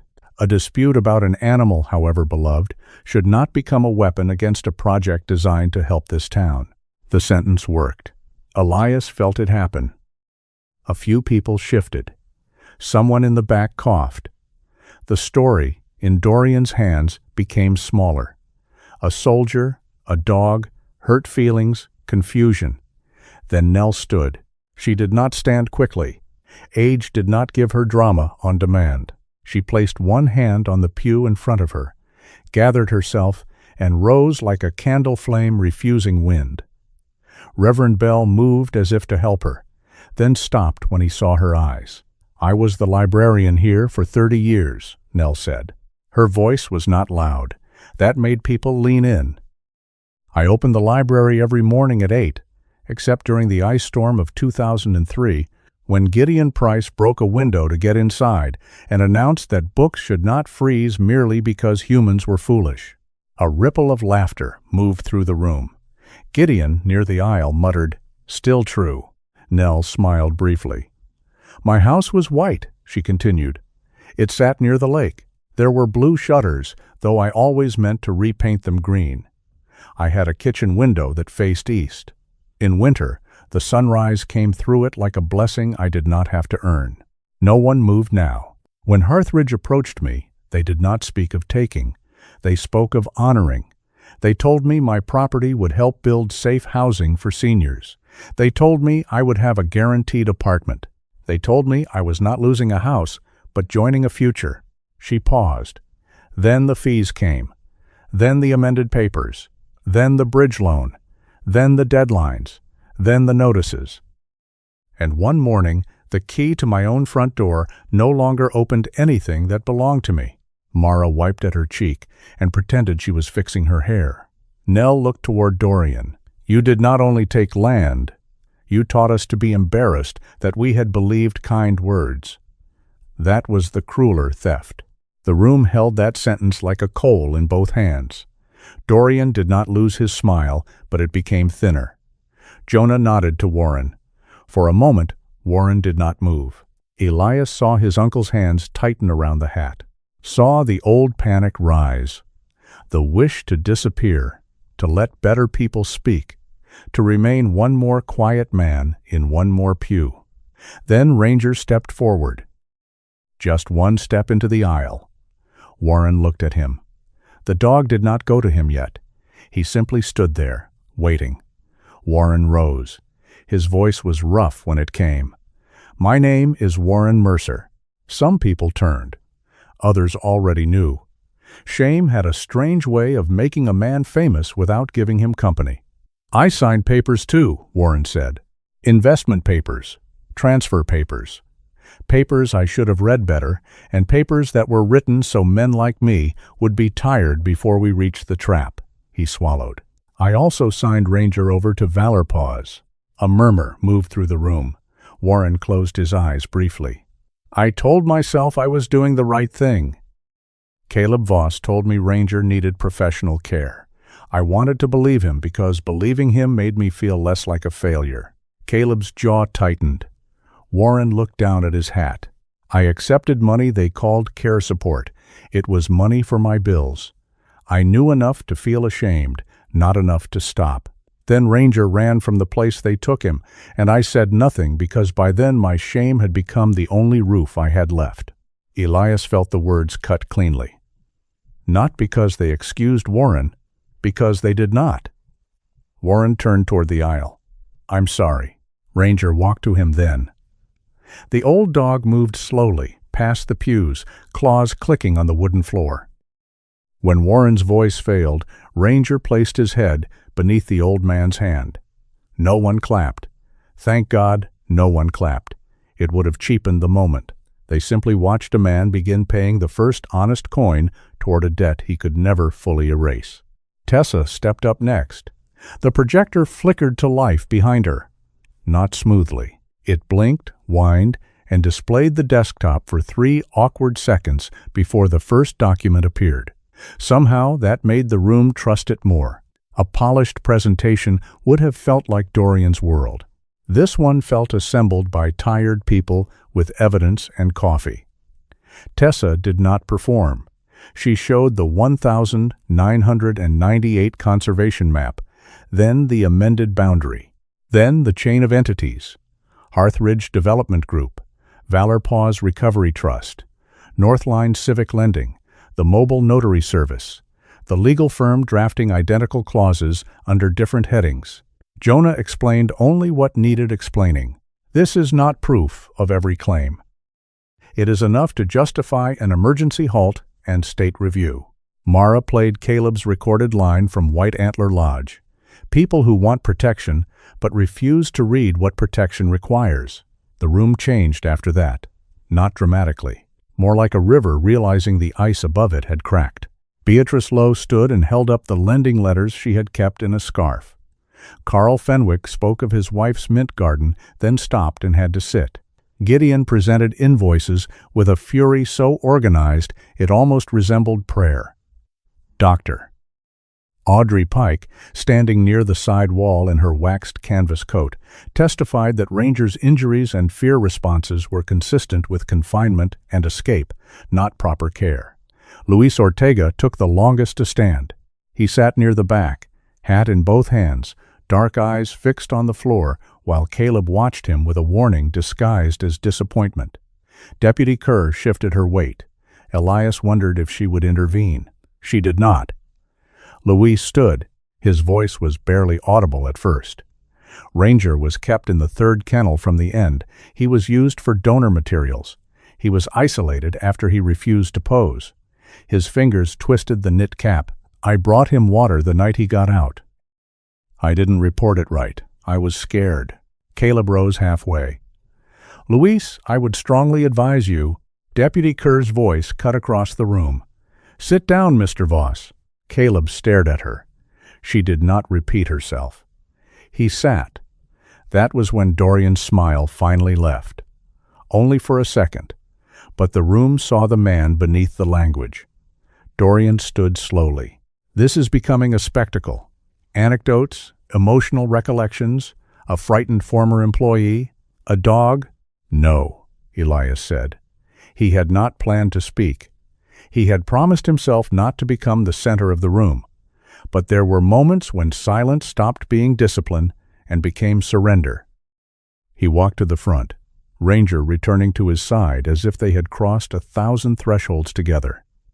Elias did not tell them about war, did not list units, missions, rank, sacrifice. The room had enough men selling honor tonight. I used to think danger always announced itself, he said. A sound, a movement, a door in the wrong place. But some danger comes smiling. Some danger comes with a notary stamp. Some danger tells an old woman she is joining the future while taking her sunrise through a kitchen window. Dorian's eyes narrowed. Elias continued, "You convinced people their confusion was their fault. You made shame part of the contract. That is why they stayed quiet." He looked at the pews, at the faces turned toward him. "And that is why this has to happen in a room full of witnesses." For once, no one looked away. Jonah turned to the council table. "You have an asset transfer scheduled in less than 72 hours. Based on the documents presented, witness statements, and potential misuse of municipal easements, I am requesting an emergency vote to suspend local approval and refer the matter to state authorities." A councilman began objecting. Another whispered to Dorian's attorney. The church filled with layered voices. Deputy Kerr stepped forward. "I've reviewed enough tonight to say this is no longer a private civil disagreement," she said. "My office will forward the statements and supporting materials to the State Attorney General's Consumer Protection Division and the State Police Financial Crimes Unit." The word state moved through the room like a cold bell. Dorian turned to Caleb, so quickly it was almost invisible.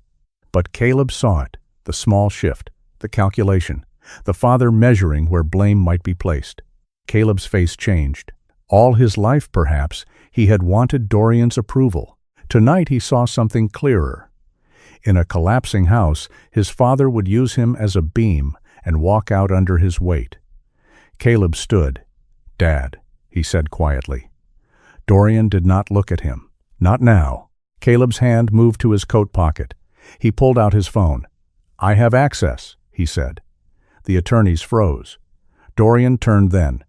Caleb's voice shook, but he kept going. "To the donor database, the Valor Paws storage drive, transfer schedules, internal communications about the lake parcels." His eyes flicked to Elias, then to the crowd. "I want counsel before I give anything, but I can verify the structure." Dorian's face had become stone. "You foolish boy," he said. Caleb laughed once, without humor. "That's the first honest thing you've said to me all year." It was not redemption. No heavenly choir descended. Caleb was not suddenly clean. He was frightened, self-serving, and late. But late truth could still stop a door from closing. The council voted under the eyes of the town, the press, the deputy, and a room full of people who had finally spoken their own names aloud. The transfer was suspended pending state review. Harthridge's local approvals were frozen. Jonah's request for emergency preservation of documents was entered into the record. No one cheered. The decision felt too heavy for cheering. People stood slowly. Some cried. Some looked stunned by the simple fact that the ceiling had not fallen after they told the truth. Outside, the snow had stopped. Elias stepped from the church into air so clear it seemed newly made. The clouds had opened over the hill, and pale moonlight silvered the roof, the road, the bare trees, the shoulders of everyone walking out into the night. Nell came down the steps with Reverend Bell's arm offered beside her, though she did not take it until the last stair. Warren followed behind, face hollow but upright. Mara stood with Tessa, both women silent for once. Deputy Kerr remained near the door, speaking into her radio in a voice that no longer belonged to hesitation. Ranger stood at the edge of the path and looked back at the church. Elias rested a hand on his head. They had not won. Not yet. No houses had returned. No papers had been undone. No years of shame had been given back in full. But for the first time since Elias had driven into Larkspur Falls, truth had not been left outside in the cold. It had been invited in, given a pew, and allowed to speak. By late March, Larkspur Falls still belonged to winter, but winter had lost some of its teeth. Snow remained along the stone walls and under the black pines, pressed into blue shadows where the sun could not reach. The lake was still sealed with ice near the shore, though thin water had begun to show in dark seams farther out. Roofs dripped in the afternoons. Birds returned, one by one, not singing yet, only testing the air like cautious witnesses. The town had changed in ways that did not fit neatly into headlines. Harthridge had not vanished overnight. Dorian Voss had not been dragged away beneath flashing lights while the town cheered. Men like Dorian rarely left a room that cleanly.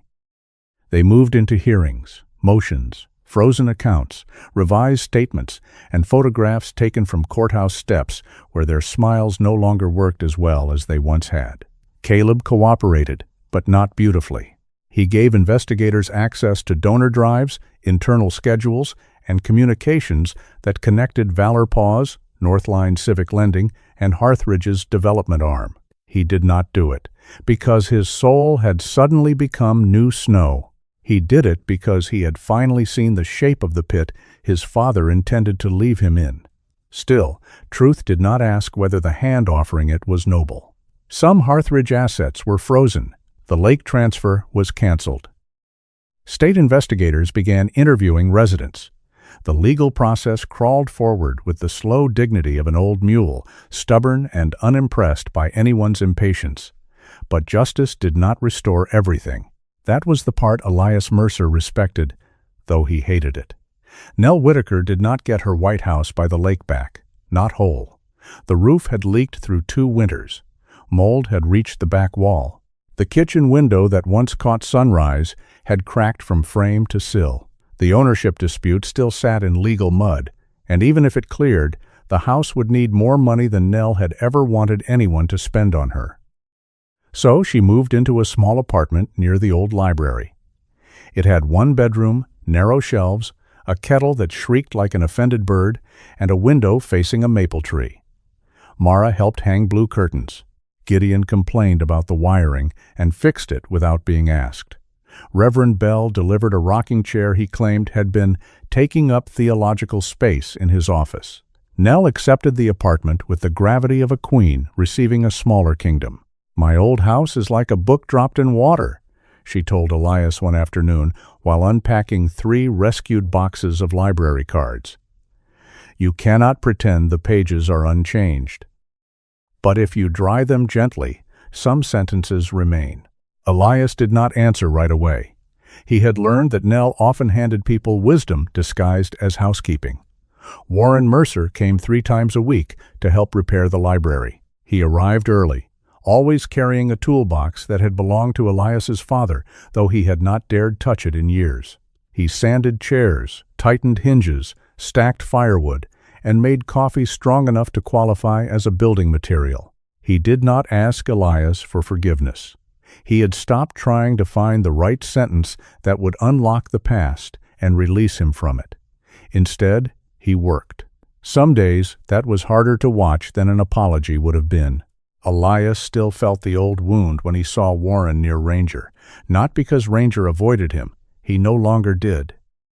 The old German shepherd would sometimes let Warren scratch beneath his collar, and once, after Warren fell asleep in a chair with his boots still on, Ranger had lowered himself beside him with a sigh that sounded like weary permission. But trust did not return like a dog called from the porch. It limped. It looked back. It stopped often to see who was following. Elias lived now in a small cabin near the lake road, where the pines leaned close and the wind spoke in the rafters at night. Ranger had claimed the rug, near the stove, as his kingdom. His right hind leg still troubled him after long walks. He still woke sometimes when a generator coughed to life at the marina or when wind slapped a loose shutter against wood. On those nights, Elias would sit beside him on the floor, one hand resting lightly on the old dog's ribs until the trembling passed. No orders, no commands, only presence. "You're home," Elias would say. At first, he said it for Ranger. Later, he understood he had been practicing the words for himself. The old library reopened on a Saturday, washed in pale sunlight and falling snow. Not as a library, not exactly. The sign above the door had been carved by Gideon from salvaged oak and painted by Mara in careful blue letters. The Ranger House, a day center for veterans, elders, and retired working dogs. Elias had argued against the name. "It makes him sound like he founded a charity," he had said. Nell, standing on a step stool with a paintbrush in one hand, had peered down at him over her glasses. "No, Mr. Mercer. It makes him sound like he reminded one." No one argued with a retired librarian on a step stool. There were laws older than government. By 10 o'clock, people began arriving.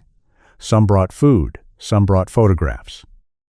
Some brought old folding chairs, mismatched mugs, donated blankets, bags of dog food, legal folders, and the awkward hope of those who had been hurt too long to trust warmth quickly.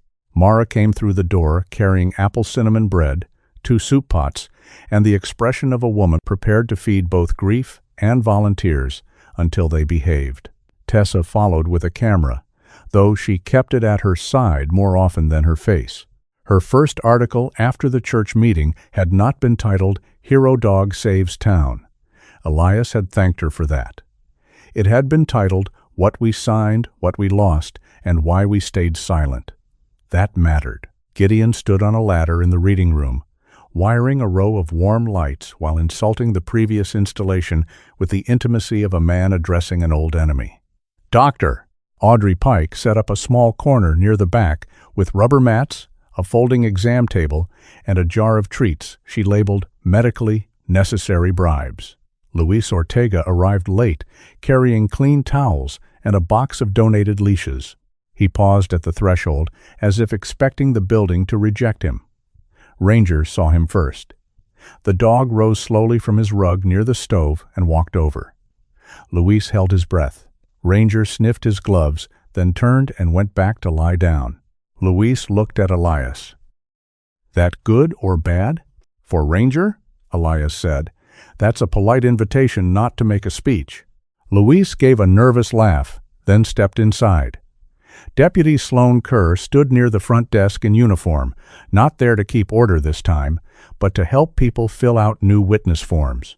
Her badge still shone, but something in her posture had changed. Less gate, more door. Near noon, Reverend Bell said a few words. He did not make the opening into a sermon. He thanked the volunteers, acknowledged the people still waiting for restitution, and said the building would be used not to pretend pain had ended, but to make sure pain did not have to sit alone.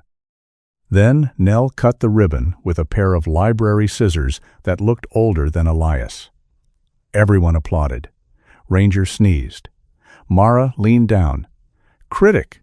The old dog ignored her with majestic discipline. One wall of the Ranger house had been left intentionally bare until that day. People began filling it with photographs, not portraits of villains, not newspaper clippings, not legal diagrams. Homes, Nell's White House by the lake, in spring, lilacs near the porch. Carl Fenwick's narrow garden behind the barber shop, his wife Martha kneeling beside Mint in a sun hat. Beatrice Lowe's kitchen table covered in holiday tins. Gideon's repair shop before the sign came down. Warren stood for a long time holding a photograph of the Mercer porch before it had been painted blue by strangers. In the picture, Ranger lay beside the steps, younger and broad-chested, one ear torn, eyes half closed in sunlight. Warren's thumb covered part of the frame. Elias came up beside him, but did not speak. Warren cleared his throat. "I found it in a box. Thought maybe it belonged here." "It does." Warren nodded. His eyes were wet, but he did not ask Elias to make the moment easier. He pinned the photograph to the wall. Ranger, as if summoned by the sound of the tack, came to stand between them. He looked at the picture, then at Warren, then at Elias. Perhaps he understood nothing of photographs. Perhaps he understood more than anyone in the room. Then he yawned. It saved them. Elias laughed first, a quiet sound that surprised Warren so much he almost dropped the tack box. "There he is," Warren said softly. The day moved on. People ate soup. Dogs slept near the stove. Tessa interviewed Beatrice without turning on the camera until Beatrice said she was ready. Audrey scolded an elderly Labrador for being too charming to be clinically useful. Mara caught Gideon trying to fix a crooked shelf while standing on an unstable chair and threatened him with a wooden spoon. Reverend Bell lost a debate with Nell over where the poetry section should be restored, despite there being no official poetry section yet. For once, the building did not feel like evidence. It felt like shelter. Later in the afternoon, Nell sat beside the front window with a book open in her lap. Ranger lay at her feet, his muzzle resting on his paws, eyes closing more often than opening. "I have selected something improving," Nell announced.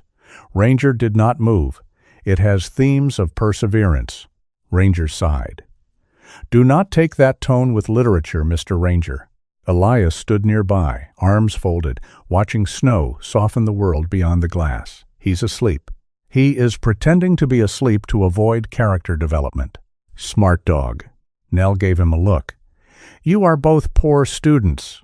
Ranger's tail thumped once without opening his eyes. People laughed. Not loudly, not triumphantly, just enough. The sound entered the room and stayed there. For Elias, that laughter did what no legal decision had managed yet. It made the future feel less like a duty and more like a place someone might visit without armor. Nell closed the book on one finger and looked at Warren across the room. He was trying to hang a curtain rod with Gideon's unwanted advice and had somehow dropped a box of nails across the floor. Ranger opened one eye, stared at the chaos, and gave a long-suffering huff worthy of an ancient judge. Nell smiled. "Have you forgiven him?" Elias did not pretend not to understand. He looked at Warren, at the man who had failed him, at the man who had confessed, at the man now on his knees picking nails from the floor of a center named for the dog he had once surrendered. "No," Elias said after a while. Nell accepted that. Then Elias added, "But I don't want him gone from my life anymore." "That is not a small thing." "No, it may be the larger thing." Elias looked down at Ranger, who had surrendered again to sleep. "Maybe." Nell reopened her book. "Forgiveness is often advertised as a sunrise. In my experience, it is more like thaw. Muddy, inconvenient, and full of things one hoped had died quietly." Elias smiled. "You should put that on the wall." I refuse to be quoted near a coat rack. By evening, the Ranger house glowed like an ember in the snow. Outside, Larkspur Falls remained imperfect. Some people still waited for restitution. Some houses would never return. Some signatures could not be unmade, only challenged. Dorian Voss would have lawyers for years. Caleb would measure his cooperation against self-preservation. The courts would move slowly, as courts did, dragging winter behind them. But inside the old library, the lost had stopped vanishing. A woman filled out a claim form at the front desk. A veteran sat quietly with a gray-muzzled service dog asleep against his boot. Beatrice poured soup for Carl Fenwick. Louise folded blankets. Audrey checked Ranger's stiff leg and told him he was aging with unnecessary drama. Mara taped a handwritten note above the coffee urn. "Take what you need. Leave shame outside." Elias stood in the doorway for a long time. Ranger came to him at last, slow and stiff, and leaned against his leg. 2 years of absence lived in that lean. So did the greenhouse, the lodge, the market, the church, the rooms where people spoke after years of silence. Elias rested his hand on the old dog's head. He had come home to find Ranger. In the end, Ranger had found them all. A soldier who no longer knew where peace lived. An uncle bent under the weight of a terrible signature. A librarian whose kingdom had been locked and left to dust. A town that had mistaken silence for survival. The snow fell outside, soft and bright, under the window light. Inside, someone added wood to the stove. Someone laughed near the soup table. Nell turned a page. Warren found the last fallen nail. Ranger's torn ear twitched at Elias's voice, even in sleep. And Elias understood that some heroes did not save the world by winning a war. Some heroes simply lay down beside the lonely, kept them warm through one more night, and reminded them, without speeches, without medals, without asking to be named, that no living soul deserved to be left outside in the cold. Sometimes healing does not arrive as a grand miracle. Sometimes it comes as an old dog resting beside a lonely soul, a neighbor finally telling the truth, or a wounded family choosing one small step toward forgiveness. Ranger's story reminds us that no one is beyond being found again. Not the forgotten, not the ashamed, not the ones who have lost their home, their voice, or their way. And maybe, grace is often quieter than we expect. It may look like a warm room in winter, a hand reaching back, or the courage to say, "You still belong." If this story touched your heart, share your thoughts in the comments. And if you want more stories of loyalty, hope, and second chances, please subscribe and stay with us for the next one. May peace find you gently, wherever you are tonight.